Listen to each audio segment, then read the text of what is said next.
오늘은 에코이스트의 특징에 대해 말씀을 드리려고 합니다.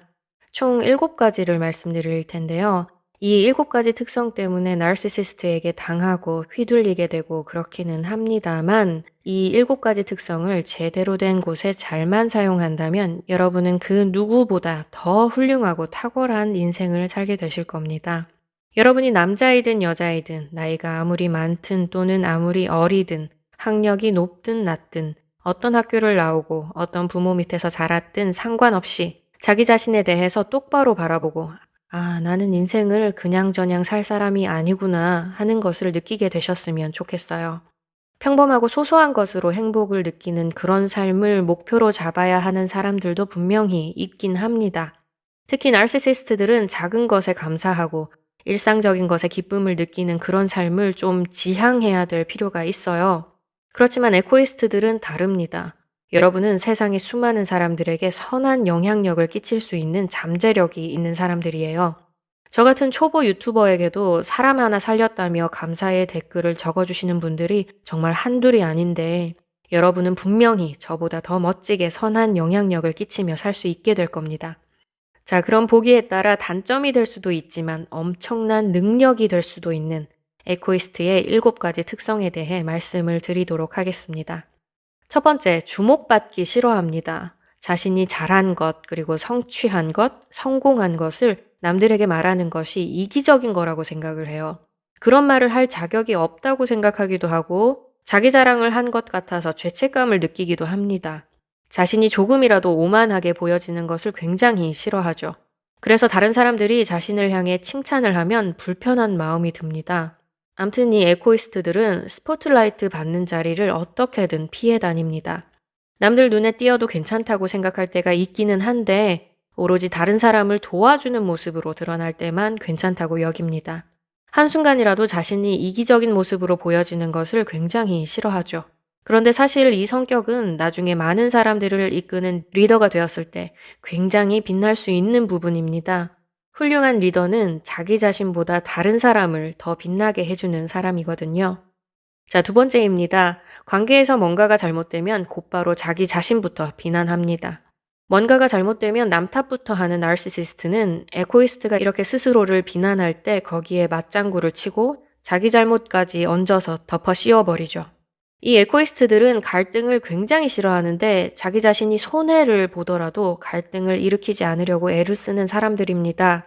가정이나 직장 또 그 어떤 공동체에서든 문제가 생기면 마치 자신에게 책임이 있는 것처럼 생각하죠. 그리고 그 문제가 풀리지 않으면 절대 남 탓을 하지 않고 자기 탓을 합니다. 사실 이 특성은 잘만 사용하면 어떤 단체의 리더로서 굉장한 힘을 발휘할 수 있게 해줍니다. 책임져야 할 필요가 없는 곳에서 쓸데없이 책임을 지려고 애쓰지 말고 정말 내가 책임을 져야 할 곳을 잘 파악해서 책임을 진다면 다른 누구보다 더 책임감 있는 훌륭한 리더로 살아갈 수 있게 된다는 거죠. 세 번째는 이중잣대를 가지고 있다는 겁니다. 남들은 필요나 욕구를 가져도 된다고 생각하지만 자기 자신이 필요나 욕구를 느끼는 것은 나약한 일이라고 생각하죠. 나는 다른 사람을 돌봐주고 보살펴줘야 하지만 남이 나를 돌봐주거나 보살펴주는 것은 받아들이기 힘들어 합니다. 따라서 남들에게 도움을 구하는 것을 굉장히 부담스러워하죠. 사람들에게 짐이 될까봐 두려워하고요. 만일 자신이 필요한 것을 요구하면 가까운 사람과의 관계를 망치게 될 거라는 믿음을 가지고 있습니다. 하지만 이 특성을 잘만 사용하면 사람들 앞에서 자기 자신을 낮추면서 남을 높여주는 희생정신을 보여줄 수 있게 되죠. 사람들은 이타적인 행동에 감동을 받기 마련이니까요. 시도 때도 없이 남들만 보살피면 안 되겠지만 때에 맞게 적절히 남을 보살펴줄 수 있다면 훌륭한 리더로 평가받을 수 있게 됩니다. 네 번째, 확신이 없는 표현을 많이 사용합니다. 머뭇거리거나 망설이는 말들을 많이 쓰는데 예를 들어서 그렇습니다 라고 딱 떨어지게 표현하지를 않죠. 그런 것 같아요. 그럴지도 모릅니다. 그럴 수도 있습니다. 등등의 어구를 과도하게 많이 사용합니다. 이런 확신이 없는 표현들은 보통 사람들과의 대화 속에서는 신뢰를 주지 못합니다. 그래서 평소에 사람들이 왜 내 이야기에 귀 기울여 주지 않는지를 고민하게 되기도 하죠. 사실 이것은 자신감이나 신뢰의 문제가 아니라 에코이스트들이 정확한 표현을 좋아하기 때문에 일어나는 일입니다. 우리가 살아가면서 100% 확신할 수 있는 경우는 거의 없다고 보면 되죠. 대부분의 사람들은 한 50% 정도의 근거만 있어도 확신을 가지고 말합니다. 그런데 에코이스트들은 근거가 100%라는 확신이 들지 않으면 확실하게 말하지를 못해요. 정확한 표현이 아니거든요. 결과적으로 대부분의 사람들은 틀릴 가능성이 많지만 확신 있는 그 말투 때문에 더 신뢰감을 얻습니다. 반면에 에코이스트들은 틀릴 가능성이 거의 없지만 듣는 사람들 대부분에게 신뢰감을 주지는 못합니다. 자, 그런데요. 말의 정확성을 중시하는 이 특성은 사람들을 이끌어주는 리더의 입장이 되었을 때 아주 유용하게 쓰일 수 있습니다. 부족한 근거로 아무 말이나 남발해서 많은 문제를 일으키는 사람은 절대 훌륭한 리더가 될 수 없죠. 사람들에게 확신을 심어줘야 할 때도 있지만 실수하지 않고 정확한 표현을 필요로 하는 순간도 반드시 있는데 이 정확한 표현 기술은 사실 아무나 가질 수 없는 능력입니다. 잘만 사용하면 엄청난 무기가 될 수 있다는 말이죠. 다섯 번째, 경계선이 분명하지 않습니다. 사람과 사람 사이에는 서로 침범하지 않고 건드리지 말아야 할 경계선이 있죠. 보통 사람들은 그 경계선이 침범당하면 곧바로 불쾌함을 표현합니다. 상대가 선을 넘을 때마다 대답 없이 침묵한다든지 표정이 굳어진다든지 지적을 하거나 경고하기도 하죠.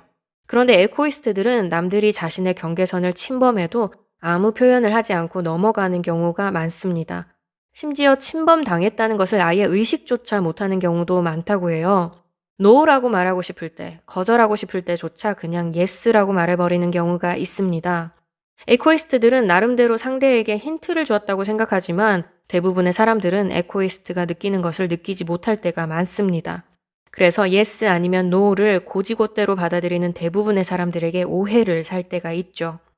자, 이 경계선을 바로잡는 법에 대해서는 따로 영상을 하나 올릴 예정이니 그때 한 번 더 들어주시기 바랍니다. 그런데 사실 부정적인 표현을 바로바로 하는 것보다는 판단을 보류하고 좀 두고 보면서 전체를 파악하는 능력을 필요로 하는 경우도 있죠. 바로 리더의 자리입니다. 경계선을 명확하게 세울 줄도 알면서 경우에 따라 전략적으로 경계선의 범위를 줄였다 늘렸다 하는 능력을 가진다면 여러분은 아무도 따라갈 수 없는 넓은 시야를 가질 수 있게 될 겁니다. 그리고 예민한 감각 덕분에 남들이 눈치채지 못하는 비언어적인 표현, 즉 표정이나 제스처 혹은 분위기 등을 캐치함으로써 남들보다 훨씬 더 정확하고 수준 높은 판단을 할 수 있게 되죠. 여섯 번째, 에코이스트는 자신보다 항상 남이 먼저입니다. 남들을 돌보고 그들의 문제를 푸는 것을 굉장히 잘하는 사람들이에요. 마치 남을 돕는 것이 자신의 정체성인 것처럼 여겨질 정도로 만사 제쳐놓고 남을 돕는 일에 굉장히 적극적입니다. 자기의 삶을 희생해서라도 다른 사람들의 필요에 초점을 맞추며 살아가죠. 또한 내가 사랑하는 사람이 생각과 의견을 잘 표현할 수 있도록 에코이스트는 자기 목소리를 포기하고 상대의 말과 의견을 마치 자신의 것처럼 받아들입니다. 이 특성 또한 제가 여러 번 말씀드린 것처럼 자기 자신을 보호하고 자신의 이익을 지켜낼 수만 있다면 굉장한 장점으로 사용될 수 있습니다. 만일 성공한 사람들이 이미 나는 충분하고 괜찮으니까 나보다는 다른 사람들의 입장을 우선으로 두겠다라고 말한다면 이것을 싫어할 사람은 아무도 없겠죠. 자, 이제 여러분이 어떤 꿈을 꾸어야 하는지 조금씩 감이 오시나요? 나중에 에코이스트의 꿈과 사명에 대해서도 구체적인 내용을 다루게 될 텐데 오늘 내용이 그 밑바탕이 되어줄 겁니다.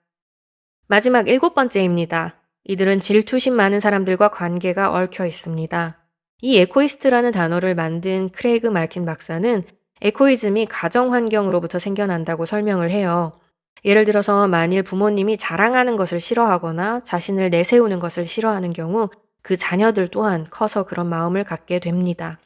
어떤 부모들은 자신이 갖지 못한 재능이나 업적을 가진 사람들을 너무 질투해서 자녀들 앞에서 그 주목받는 사람들을 자주 비난하기도 하죠. 그래서 주목받는 자리는 비난받는 자리다라는 생각이 자녀들에게 자연스럽게 자리 잡게 됩니다. 또한 주변의 질투로부터 자기 자신을 보호하기 위해서 에코이스트들은 사람들 눈에 띄지 않으려고 애를 쓰기도 합니다. 충분히 할 수 있는 일을 못하는 척 한다든지 일부러 안 좋은 성적을 받는다든지 아는 것을 모르는 척 하는 등 자신을 필요 이상으로 낮추는 행위를 하기도 하죠. 그런데 사실 세상은 질투심 많은 사람들로 넘쳐납니다. 눈치 없이 자기의 장점만을 어필하다가 공공의 적이 될 수도 있죠. 이 질투심 많은 사람들이 주변에 있을 때와 없을 때를 잘 가려서 전략적으로 행동한다면 실제로 적들이 많이 줄어들게 됩니다. 자, 오늘은 나르시시스트와 완전히 반대된 성격, 에코이스트의 특성에 대해 이야기를 해봤는데요. 어떻게 보면 훌륭한 리더로서 갖춰야 할 자질들을 이미 다 갖고 있는 사람들처럼 보이기도 합니다. 몇 가지 부족한 점만 변화시키면 이 모든 특성들이 긍정적으로 작용해서 남들이 할 수 없는 일들을 탁월하게 해낼 수 있는 사람이 된다는 것이죠. 다음 시간에는 에코이스트들이 어떤 면을 변화시켜야 하는지, 그리고 나르시시스트로부터 받은 상처는 어떻게 치유해야 하는지에 대해서 말씀을 드리도록 하겠습니다. 여러분이 각자 자신의 상황에 가장 유용한 부분들을 잘 골라내셔서 더 나은 미래를 위해 사용하시면 되겠습니다. 자, 그럼 여러분의 모든 문제가 다 해결되기를 바라면서 저는 또 다음 영상에서 뵙도록 하겠습니다.